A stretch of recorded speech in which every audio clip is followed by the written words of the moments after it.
तो class 12th कैसे हैं आप सभी। आज हम शुरू कर रहे हैं हमारा chapter 11 that is 3 dimensional geometry. और 3 डायमेंशनल ज्योमेट्री में हमने 10 चैप्टर में मैक्सिमम क्वेश्चंस इसके किए हैं जो पहली एक्सरसाइज में है। ठीक है, 3 डायमेंशन ज्योमेट्री के लिए ये हमने बनाया, जिसे हम इसे बोलेंगे एक्स एक्सिस, ये होगा वाई एक्सिस और ये जेड एक्सिस। ठीक है जी। अगर कोई डायरेक्टेड लाइन है एक यूं, ठीक है, तो ये एक्स एक्सिस के साथ भी एंगल बनाती है, वाई एक्सिस के साथ भी एंगल बनाती है, जेड एक्सिस के साथ भी एंगल बनाती है। उन एंगल्स को हम बोलते हैं अल्फ़ा, बीटा और गामा। ठीक है जी। अब इसमें कोस अल्फ़ा, कोस बीटा और कोस गामा, इन्हें हम बोलते हैं डायरेक्शन कोसाइंस। और इनके सिंबल है एल, एम और एन। पिछले चैप्टर में भी बताया कि l square plus m square plus n square is equal to होता है 1। ठीक है। और एक वेक्टर के अंदर, वेक्टर ऑफ लाइन के अंदर या लाइन के अंदर आई कैप के साथ जो लगा होता है वो ए, जे कैप के साथ जो बी और के कैप के साथ सी। तो ए, बी और सी ये होते हैं direction ratios, A, B, C. और direction cosines L, M, N, जिसमें एल की वैल्यू होती है A by under the root A square plus B square plus C square. M की वैल्यू होती है B by under root A square plus B square plus C square. और N की value होती है C by under root A square plus B square plus में C square. Clear. अब हम बात करेंगे एक डायरेक्टेड लाइन सैम्पल स्पेस में।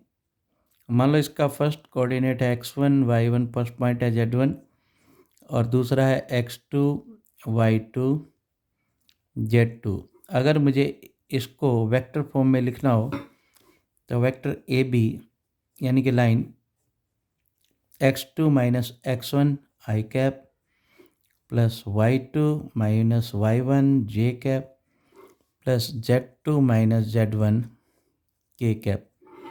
ठीक है। इसके जो डायरेक्शन रेशियोज बनेंगे वो क्या बनेंगे, x2 minus x1, y2 minus y1 और z2 माइनस z1। और इसके जो डायरेक्शन कोसाइंस बनेंगे, ये डीसी से लिख रहा हूँ तो डायरेक्शन कोसाइंस ये बनेगा x2 minus x1 upon magnitude of A B. ठीक है। और ए बी निकालने का तरीका आपको पता ही है, under root x2 minus x1 का square plus y2 minus y1 का square plus z2 minus z1 का स्क्वायर। ठीक है। तो दूसरा जो डायरेक्शन को साइन बनेगा वो बनेगा y2 minus y1 upon A B.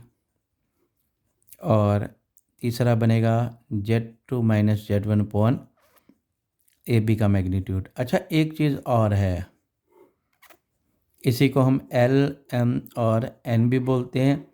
इसी को हम x cos alpha, cos beta और कोस गामा भी बोलते हैं। मतलब हम चाहें तो एक्स, वाई और जेड, अगर हमें मतलब ये पॉइंट दे रखे हैं एक्स, वाई और जेड के टर्म्स में, तो हम उसका एक्स एक्सिस के साथ एंगल निकाल सकते हैं, वाई एक्सिस के साथ एंगल निकाल सकते हैं और जेड एक्सिस के साथ भी एंगल निकाल सकते हैं। मतलब कोस अल्फ़ा निकल गया तो वो एंगल विद एक्स एक्सिस होएगा। ठीक है।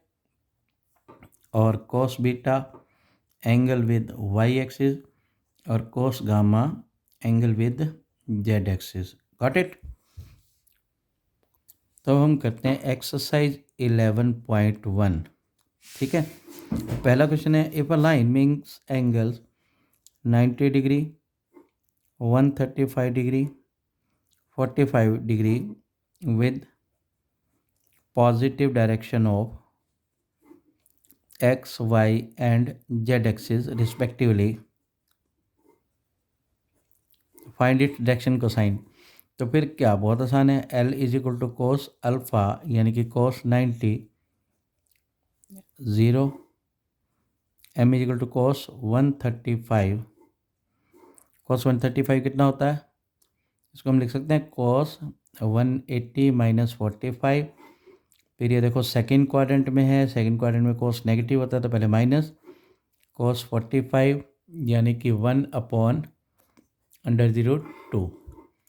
अब n निकालना है आपको, cos 45 1/√2। So direction cosines are 0, -1/√2 and 1/√2। Answer very easy. Second question है direction cosines where line makes equal angle with coordinate.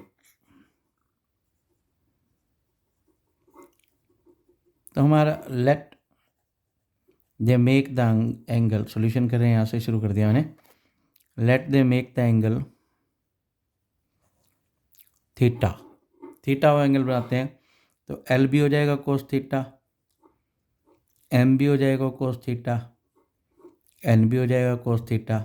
मैंने आपको बताया l square plus m square plus n square equal to 1, यानी कि cos square theta plus cos square theta plus cos square theta equal to 1, 3 cos square theta equal to 1, cos square theta equal to 1/3, cos theta equal to plus minus 1/√3, क्योंकि square है उधर जाके square root हो जाएगा।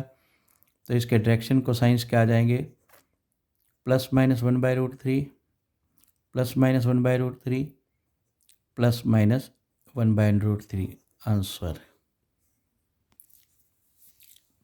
As I told you that L is equal to a/√a² plus b² plus c², m is equal to b/√a² plus b² plus c², and n is equal to c/√a² plus b² plus c².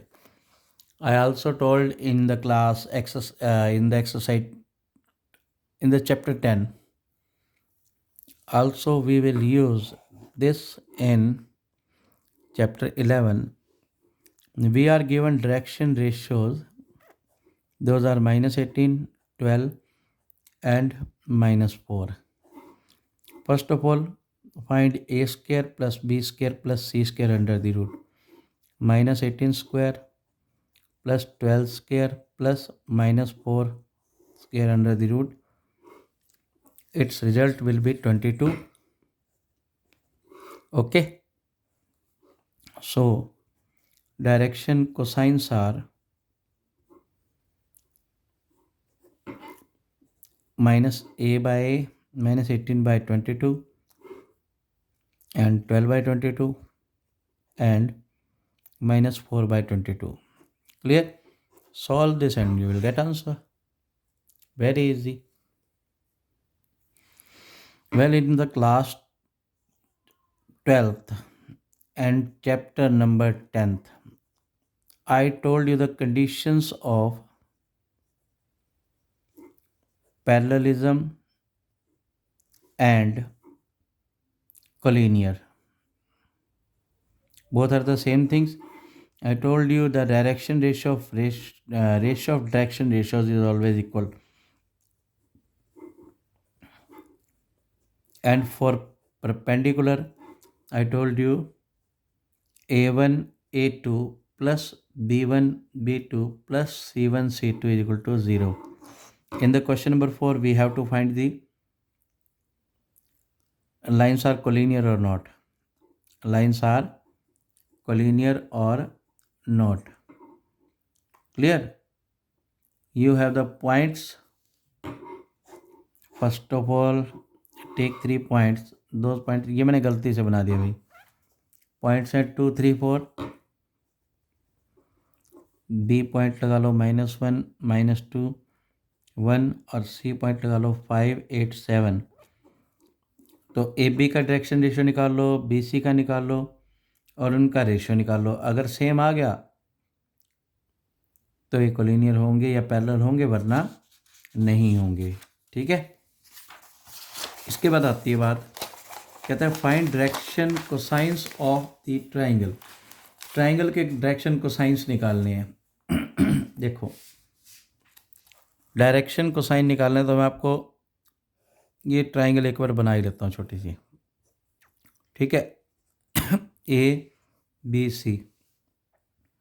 तो ए हमारे पास है 3 5 -4, B हमारे पास है -1 1 2 और सी हमारे पास है -5 -5 -2।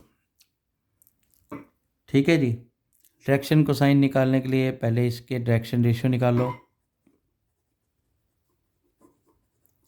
A B के कैसे निकालोगे, -1 -3 -4, इसके निकालोगे -4, इसके निकालोगे 6। अच्छा मेरी बात सुनो, अब बी सी के भी निकाल सकते हो आप। ए बी के निकल गए, बी सी के निकल गए, फिर उनके बीच का एंगल निकालना है तो आप कोस थीटा निकालोगे। कैसे, -4 बाय, कैसे निकालोगे, ये 2 वेक्टर आ गए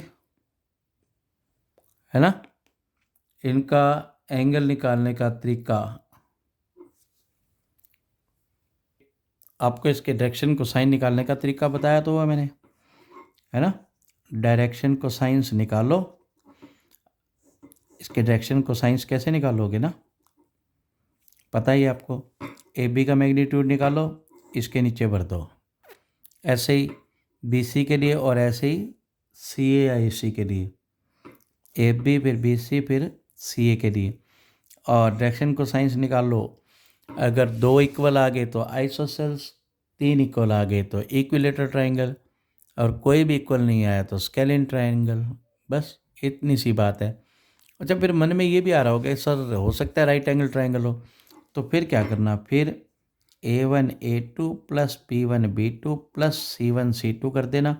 अगर वो 0 आया तो परपेंडिकुलर, नहीं तो नहीं। ठीक है, इस तरह से हमारी एक्सरसाइज 11.1 पूरी होती है। Thank you and have a very wonderful time.